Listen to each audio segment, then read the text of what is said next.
이름으로 기도합니다. 아멘. 하나님 주신 말씀 함께 보겠습니다. 오늘 말씀은 신명기 말씀입니다. 우리 14장 1절에서 3절 그리고 21절 보겠습니다.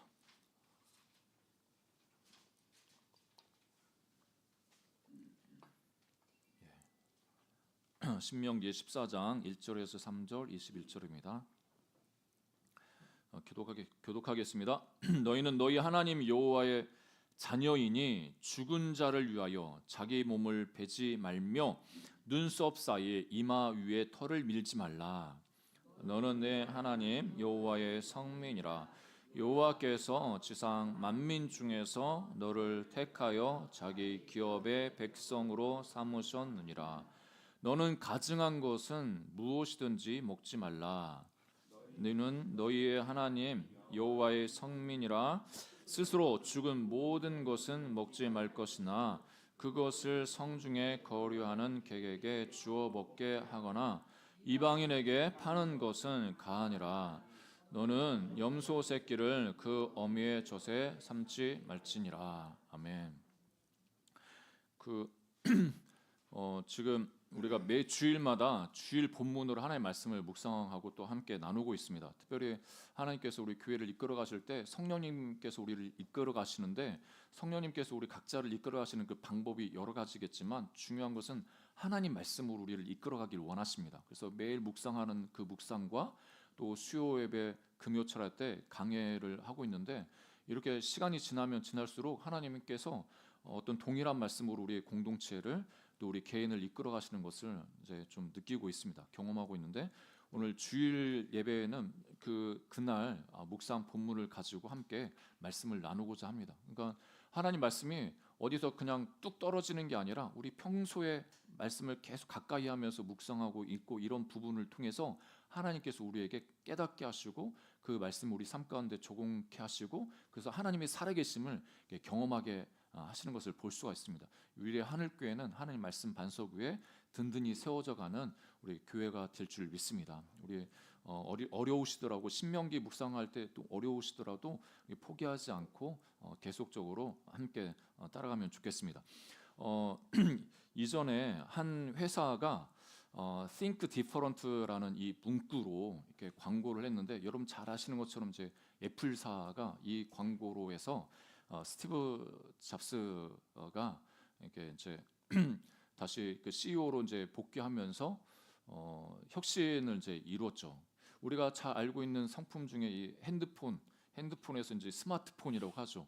이거를 어떻게 보면 획기적으로 고안해서 우리한테 내놨고, 그래서 이제 세상이 많이 바뀌었습니다. 그 전에는 인터넷 하려면 컴퓨터에 가야 되고, 전화하려면 전화기.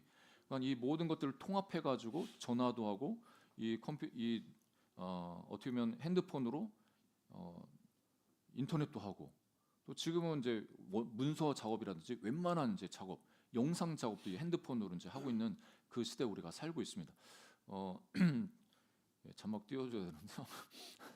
예, 이 회사가 Think Different 이렇게 이 문구로 이제 나왔을 때 혹자들은 문법에 능하신 분들은 이거 문법이 잘못됐다. 이거 뒤에 형용사가 아니라 부사가 와야 되는데 이 형용사가 왔다. 뭐 이렇게도 이야기를 했었습니다.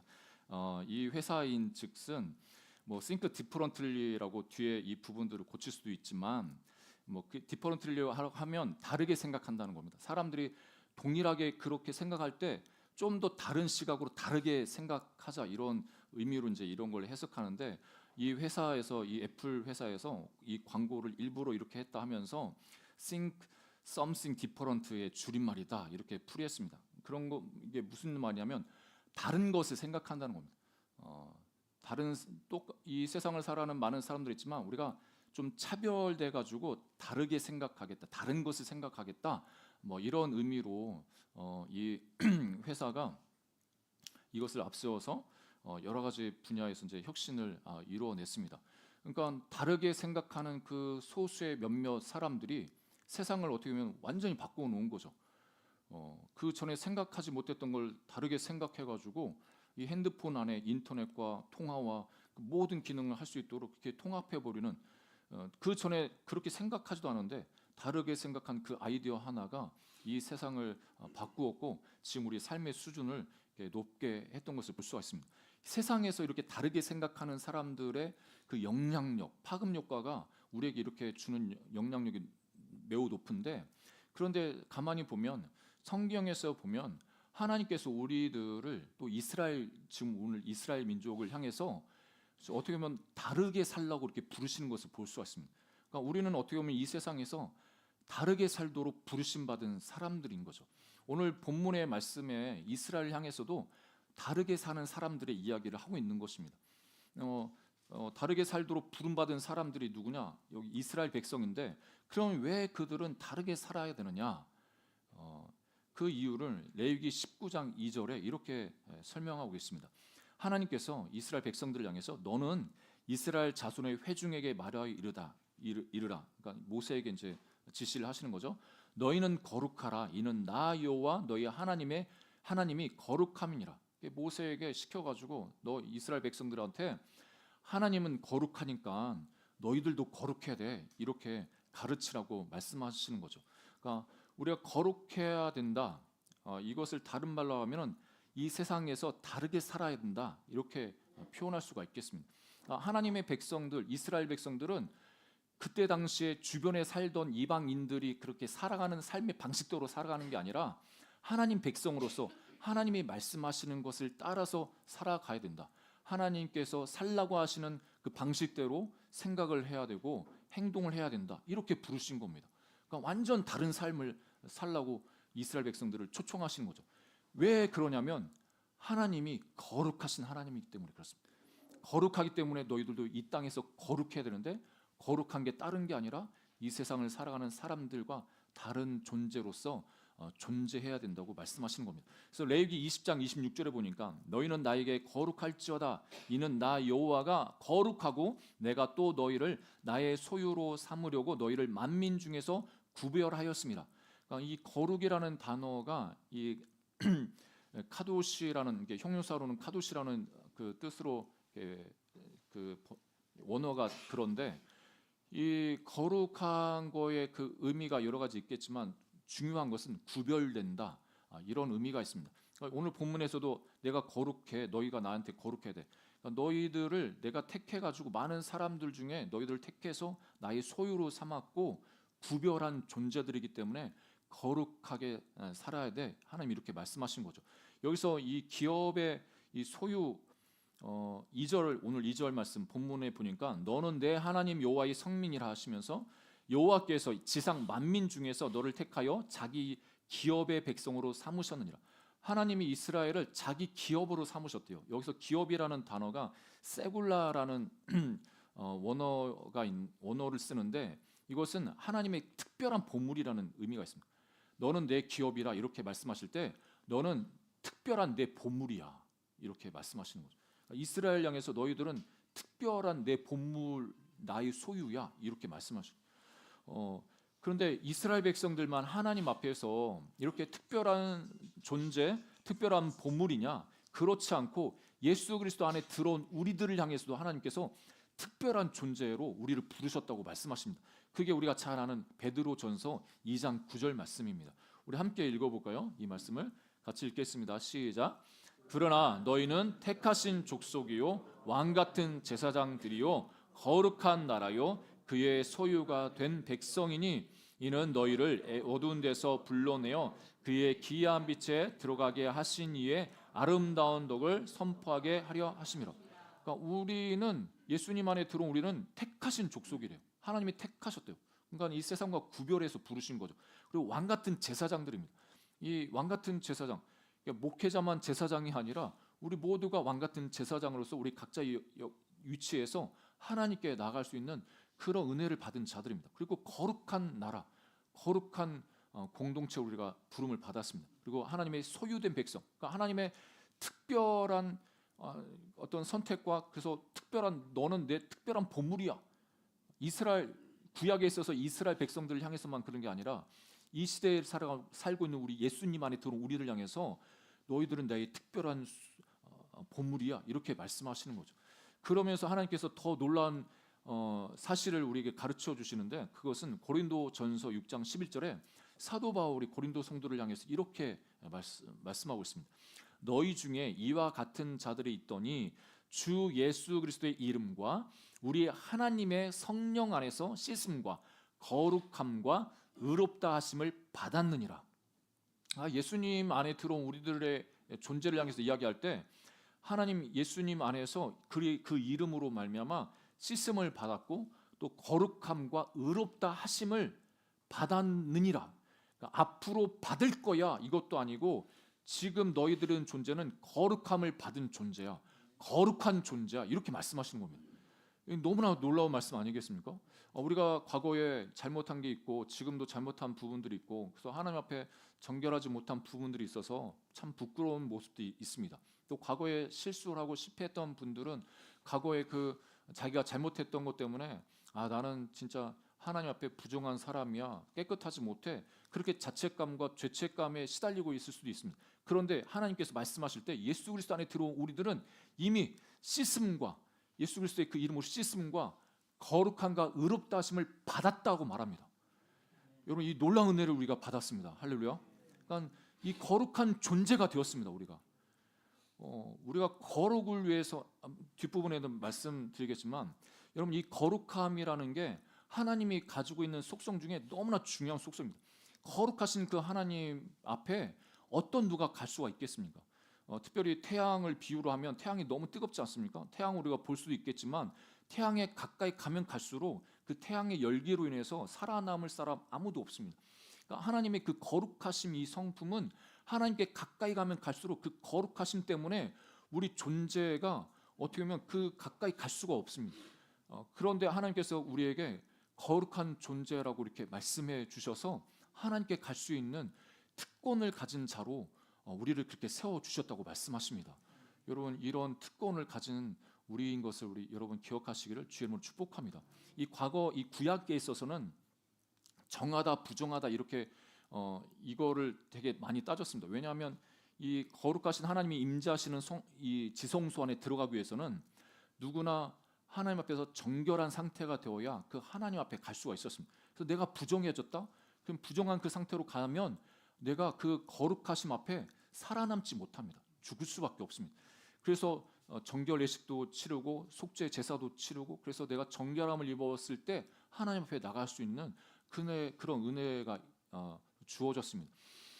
그런데 신약에 들어와서 그 하나님의 그 거룩하심이 이제 예수님의 그 거룩하심으로 표현되어지고 그 예수님의 그 거룩하심이 부정한 우리들을 터치할 때마다 부정한 사람들과 그 부정한 환경이 거룩하게 되어지는 그런 역사가 일어나는 것을 봅니다.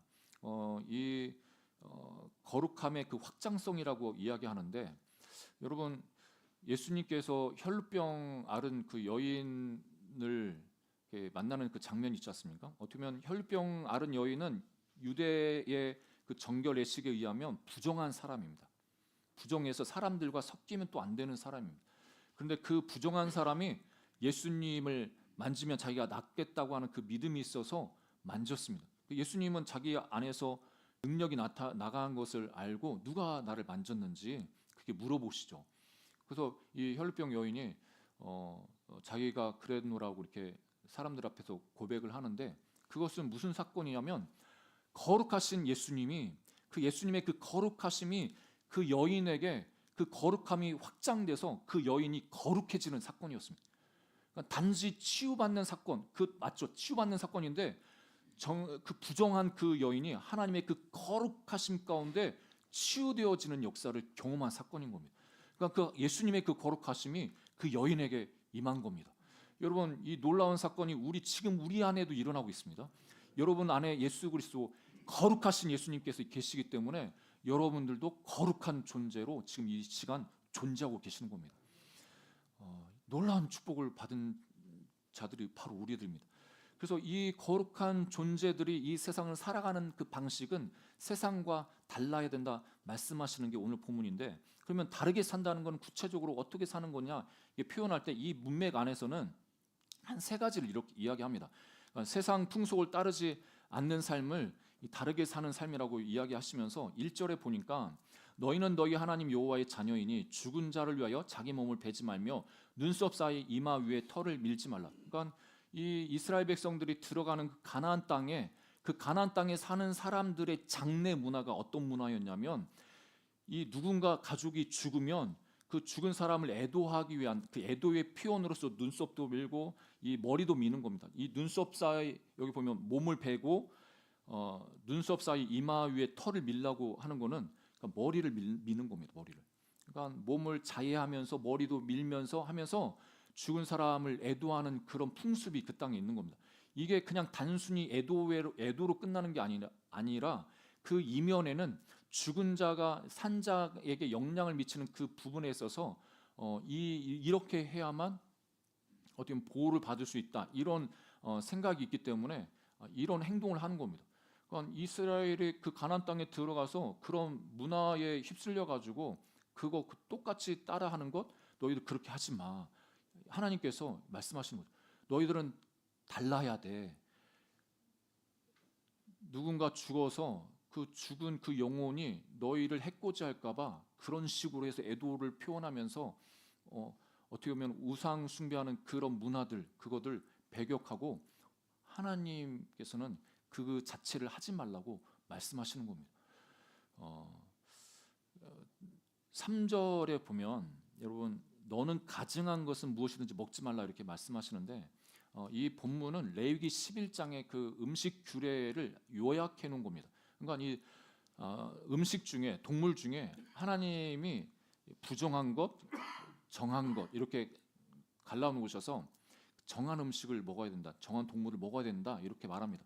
그러니까 학자들은 이 어떤 기준으로 정한 동물이냐, 부정한 동물이냐 이걸 어떻게 나눴을까 연구를 했는데 뭐 주석을 살펴봐도 가지각색으로 이렇게 의견이 있지만 모른다가 정답입니다.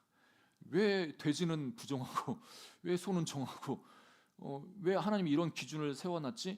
잘 모릅니다. 그렇다고 해가지고 정한 것 부정한 것 이렇게 나눠놨다고 해가지고 하나님이 그 자체가 선악에 따라 다 나눠 놓으셨냐? 또 그것도 아닙니다.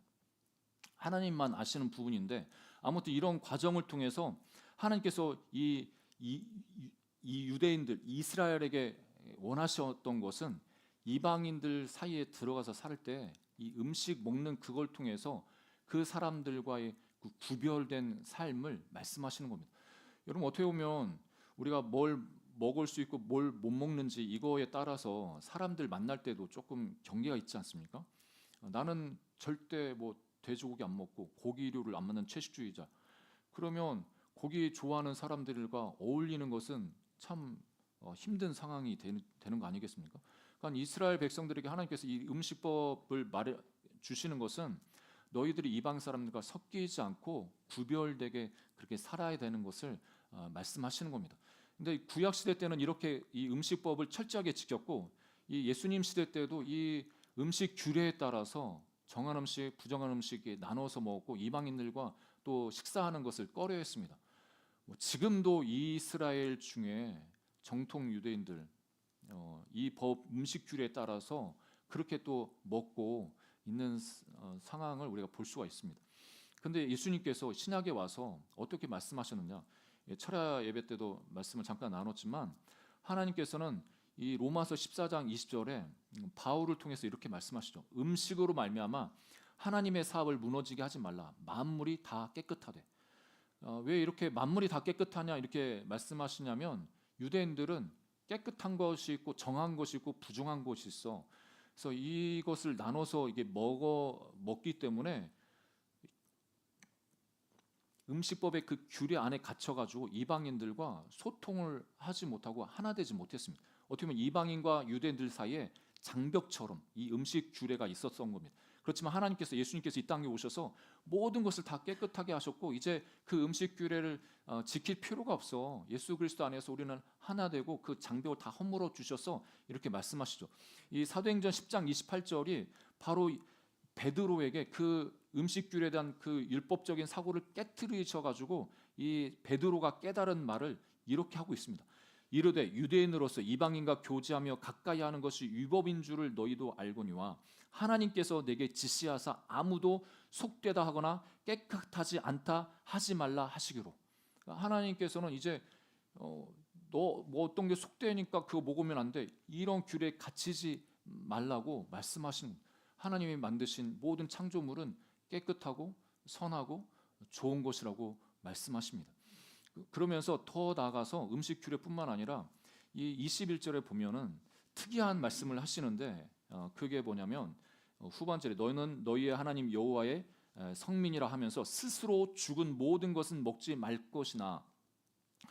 여러분, 이스라엘에게 있어서 죽음은 부정한 겁니다. 죽은 동물을 먹는 것은 부정해지는 겁니다. 죽은 시체를 만지는 것도 부정해지는 겁니다. 그래서 뭐 어떤 학자들은 하나님이 부정하다고 그 명명된 그 동물들은 어떻게 보면 죽은 사체를 먹는 동물들이 쥐루다, 이렇게도 이야기를 하는데, 아무튼 이 스스로 하나님께서 스스로 죽은 모든 것을 먹지 말라고 이렇게 말씀하시면서, 그런데 그것을 성중에 거류하는 객에게 주어 먹게 하거나 이방인에게 파는 것은 가하니라. 이방인들은 어차피 부정한 사람들이어서 부정한 거 먹어도 되니까 그 사람들한테 팔아도 돼 이렇게 말씀하시면서 경계하시는 게 뭐냐면, 너는 염소 새끼를 그 어미의 젖에 삶지 말지니라. 여러분, 그때 당시에 우가릿 문서라고 해가지고 그때 고대 근동의 풍습을 이야기하는 그 내용 중에 이런 내용이 있습니다. 염소 새끼를 젖에 요리하고 어린 양을 버터에 요리하라. 그때 당시에는 염소 새끼를 요리할 때 어미의 젖을 가지고 요리하고, 양을 요리할 때도 버터로 요리하고,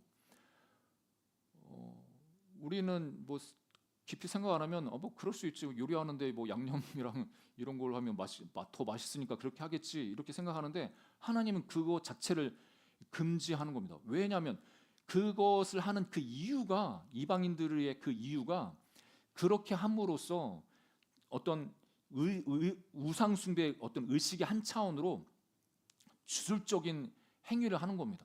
이렇게 하면 더 풍성해진다는 그런 생각이 있어서 어떤 주술적인 차원으로 그렇게 요리하는 겁니다. 여러분, 우리가 잘 알듯이 젖은 새끼에게 있어서 생명을 주는 겁니다. 새끼에게 생명을 주는 그 젖을 새끼를 죽이는 그 일에 사용하는 것, 죽음을 위해 사용하는 것, 하나님이 너무 싫어하시는. 그러니까 잔인하지 말라고 말씀하시는 거고, 생명에 대한 존엄한 그 가치를 지키라고 말씀하시는 겁니다. 사람을 향해서도 생명을 귀하게 여기라고 말씀하실 뿐만 아니라 이 동물에게 있어서도 그렇게 너희가 잔인한 방법으로 이 새끼를 죽여가지고 요리해서 먹고, 그래서 그걸 통해서 뭔가 풍성한 어떤 주술적인 어떤 그런 행동을 통해서 너희가 더 풍성해진다, 이렇게 착각하지 말라는 겁니다. 하나님은 우리가 잔인한 부분에 있어서도 막으시는 거죠. 그러니까 이스라엘 백성들이 그런 잔인하게 또 주술적인 그런 방법으로 하나로서 이 음식하는 이런 것들을 금지하고 있는 것입니다. 하나님께서는 이스라엘 백성들과 동행하기 원하셨습니다. 그 거룩하신 하나님이 이스라엘 백성들에게 임재하시고 동행하기 위해서는 이스라엘도 정결한 상태를 유지해야만 했습니다. 그런데 삶 가운데서는 부정한 많은 일들이 있습니다. 나를 부정하게 만드는, 시체도 만질 수 있고, 또 하나님이 부정하다고 하는 그것을 행할 수도 있습니다. 그럼 부정해지면 어떻게 했느냐? 더 정결하게 위해서 속죄제를 제사를 드리고, 그래서 그런 정결한 상태가 되었을 때 하나님께 나아갈 수가 있었습니다. 그리고 그 정결한 상태를 계속 유지할 것을 하나님이 말씀하셨습니다. 그런 차원에서 우리가 다르게 살아야 된다고 하나님이 이스라엘에게 말씀하신 겁니다. 너희들의 그 정결한 삶을 상태를 유지하기 위해서 세상과 다르게 살아야 돼. 그럼 이 시대를 살아가는 우리들에게 하나님 뭐라고 말씀하시느냐? 우리도 거룩한 존재로서 그 거룩한 삶을 살라고 우리를 도전하고 계십니다. 요한복음 17장 17절부터 19절 보면, 요한복음 17장이 예수님의 대제사장적인 기도라고 이야기합니다. 그런 별명이 있습니다. 그러니까 예수님이 십자가에서 죽으시기 전에 남겨놓는 제자들을 향해서 중보기도를 하시는데, 그 중보기도의 내용이 뭐냐면, 오늘 17절에 보니까 그들을 진리로 거룩하게 하옵소서. 그러니까 우리 제자들 남아있는 이 땅에 남아있는 부정하고 악한 이 세상에 남아있는 나의 제자 하나님의 자녀들을 좀 거룩하게 유지시켜 주십시오. 그게 어떻게 가능한가? 진리로 거룩하게 하옵소서 하시면서 그 진리는 바로 하나님 말씀, 아버지 말씀이라고 말씀하십니다. 그러면서 18절에 아버지께서 나를 세상에 보내신 것 같이 나도 그들을 세상에 보내었고 또 그들을 위하여 내가 나를 거룩하게 하오니 이는 그들도 진리로 거룩함을 얻게 하려 함이니라.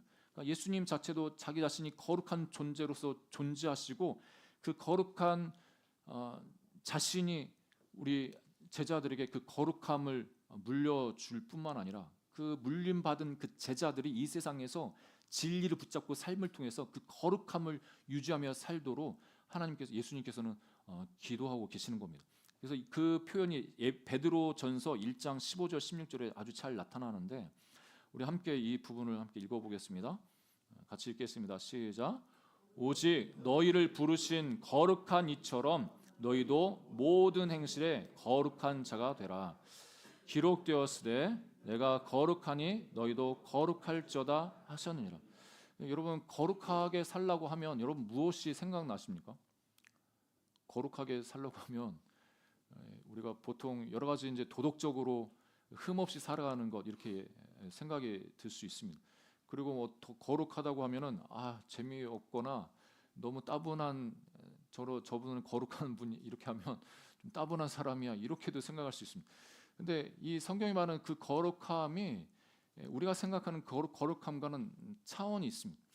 하나님께서 우리를 거룩하게 하셨고 또 거룩한 삶으로 우리를 인도하시는데 그 다른 게 아니라 진리의 말씀을 따라 행하는 그 삶이 거룩한 삶이라고 말합니다. 그냥 목소리가 좀 나름대로 중저음에 이렇게 목소리 깔거나 그리고 성경책을 가슴에 딱 품고 다니거나 이래야 거룩한 삶이 아니라 삶 속에서 하나님이 진리로 우리를 깨닫게 하신 그 깨달은 그 말씀을 삶에 실천해 나가는 그 삶 자체가 거룩하게 살아가는 삶이라고 우리 가르쳐 주십니다. 그런데 이 세상에서 하나님이 가르쳐 주신 그 말씀의 기준, 뭐 십계명이라든지 또 여러 가지 우리에게 주시는 말씀 있지 않습니까? 항상 기뻐해야 되고 감사해야 되고 쉬지 말고 기도해야 되고 또 하나님께서 우리에게 가르쳐 주시는 용서하라는 그 말씀과 여러 가지 그 말씀들을 이 세상에서 실천할 때 참 힘든 것을 봅니다.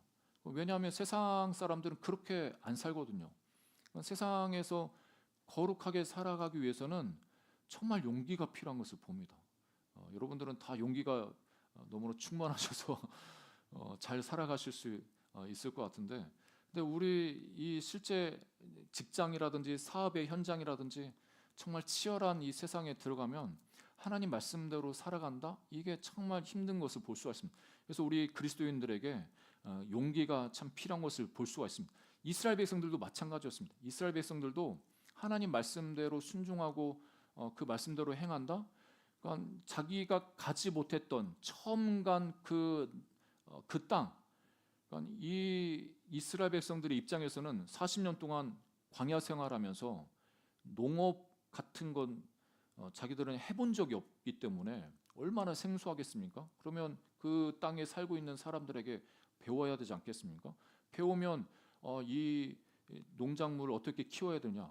그러면은 어떻게 보면 더 잘 농사가 잘 되기 위해서는 그 땅에서 행했던 이방 풍습들, 뭐 바알과 아세라상에게 제사를 드린다든지, 뭐 이렇게 해야 비도 잘 내리고 그래. 그 말에 솔깃해가지고 같이 하고 싶은 유혹이 생기지 않겠습니까? 근데 하나님께서는 이 신명기 말씀을 여러분 묵상하셔서 아시겠지만 하나님이 그런 말씀하시죠. 너희들 걱정하지 마. 내가 말한 거 그거 지키고 나를 따라가면 너희들 그 땅에 가가지고 이른 비, 늦은 비, 때때마다 비 내려줄게. 여러분 잘 아시는 것처럼 이스라엘 땅 자체는 물을 모을 수 있는 땅이 아닙니다. 비가 오면 그냥 그 비가 스며 들어가지고 다 흘러가는 땅입니다. 그러니까 적절할 때 비가 내리지 않으면 그 농사 다 망칩니다. 그러니까 어떻게 보면은 바알에게 제사를 드리면 비가 잘 온대. 이런 이야기를 들었을 건데 그 이야기에 혹해가지고 우상 숭배하고 싶지 않겠습니까?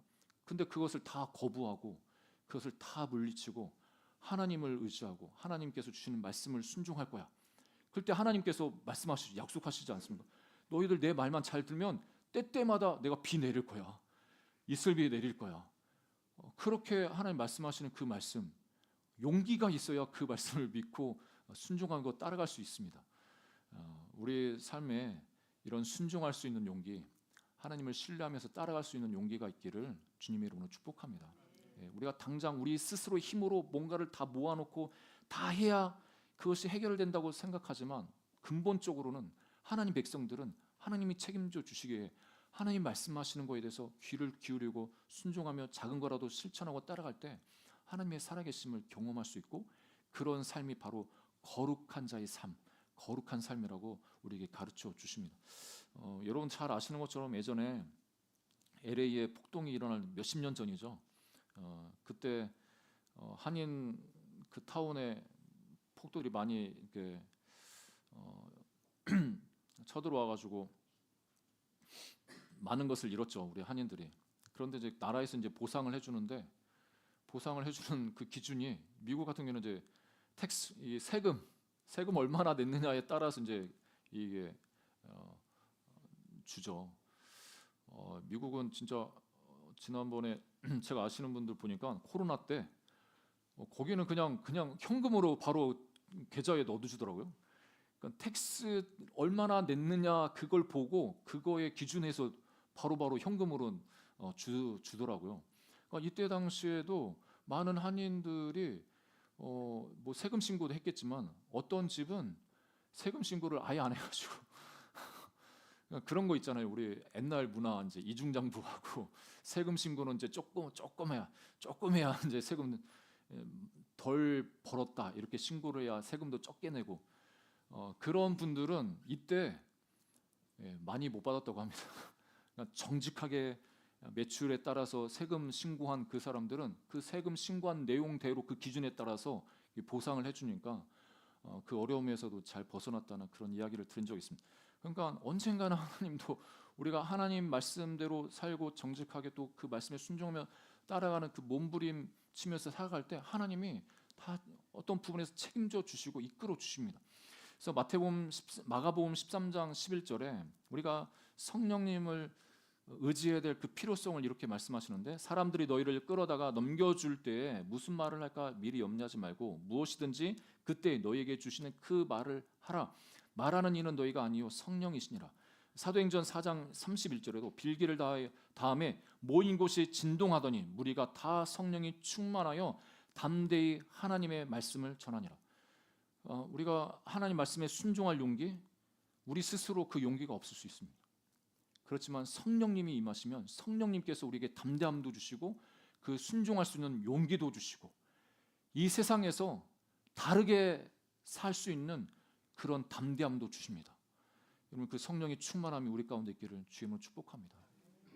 그래서 이 세상에서 다르게 살 때 비난을 받을 수 있고 손해를 볼 수 있고 멍청하다고 미련하다고 이렇게 이야기할 수 있습니다. 그렇지만 다르게 살기로 결단하는 우리 결단, 그 결단을 더 견고하게 하고 우리가 흔들리지 않도록 하시는 분은 우리 안에 계신 성령님이 우리를 도와주시겠다고 말씀하십니다. 이 성령님을 의지해서 우리 어떤 순간에 있어도 그 성령님을 통해서 우리 안에 용기가 있기를 주님으로 축복합니다. 말씀의 결론을 맺으면 하나님께서 이스라엘 백성들이 이 가나안 땅에 들어가기 전에 너희들의 존재가 무엇이는지 먼저 말씀하셨다. 성민이다. 너희들은 거룩한 백성이야. 너희들은 내 자녀야. 그러니까 그 땅에 들어가서 이렇게 거룩한 자의 삶, 그 땅에 사는 사람들과 다르게 살아야 되는데 다르게 사는 삶이 무엇인지 오늘 가르쳐 주고 있습니다. 이 시대를 살아가는 우리들에게도 동일하게 하나님 말씀하십니다. 하나님 이 세대를 본받지 말고 마음을 새롭게 해서 변화를 받아서 정말 하나님이 기뻐하시는 것, 하나님이 선하시다고 하는 것, 하나님이 원하시는 그 뜻이 무엇인지 분별해서 그 말씀에 순종하며 따라가기를 원하십니다. 그 삶을 살아가는 우리 모두가 되기를 주의 이름으로 축복합니다. 그렇게 살아갈 때 우리가 다르게 살기 때문에 욕을 먹을 수 있고 비난을 받을 수 있고 그렇지만 우리가 흔들리는 그 용기 하나님께서 붙잡아 주십니다. 아까 앞에서 말씀드렸던 애플사의 그 광고 있지 않습니까? Think different. 다른 것을 생각하라. 그 광고 문구가 좀 울림이 있어서 함께 나누고 마치겠습니다. 그 광고 문구에 이렇게 97년도입니다. 그 광고에 어떻게 이야기하냐면 여기 미친 이들이 있습니다. 부적응자, 혁명가, 문제아 모두 사회의 부적격인 사람들입니다. 하지만 이들은 사물을 다르게 봅니다. 그들은 규칙을 좋아하지 않고 현상 유지도 원하지 않습니다. 그들을 찬양할 수도 있고 그들과 동의하지 않을 수도 있으며 그들을 찬미할 수도 비방할 수도 있습니다. 하지만 할 수 없는 일이 딱 한 가지 있습니다. 결코 무시할 수 없다는 사실입니다. 그들은 뭔가를 바꿔왔기 때문입니다. 그들은 인류를 진보시켰습니다. 다른 이들은 그들을 미쳤다고 말하지만 저희는 그들에게서 천재성을 봅니다. 미쳐야만 세상을 바꿀 수 있다고 생각하기 때문입니다. 이 시대에 우리 그리스도인들이 이 세상과 다르게 살기로 결정하고 그래서 세상으로부터 이 미친 사람들이라는 그 이야기를 들어도 그거 아무렇지 않고 당당하게 살아가면 이 세상도 우리를 무시할 수 없습니다. 그리고 미쳤다고 하는 우리들을 통해서 이 세상이 변화될 수가 있습니다. 미쳤다고 하는 그 말을 듣는 이 교회를 통해서 이 세상이 바뀌어질 수가 있습니다. 우리 위례 하늘교회 우리 모든 성도들 우리 저도 포함해서 이 세상에 무시할 수 없는 하나님의 사람들입니다. 하나님 따라가면서 다르게 산다고 여러분 너무 주눅드는 것이 아니라 다르게 사는 것을 자신감을 가지고 더 다르게 살아갈 수 있는 우리 모두가 되기를 주님으로 축복합니다. 말씀을 기억하면서 함께 기도하겠습니다. 하나님, 이 세상에서 어떤 부분에서 우리가 달라져야 됩니까?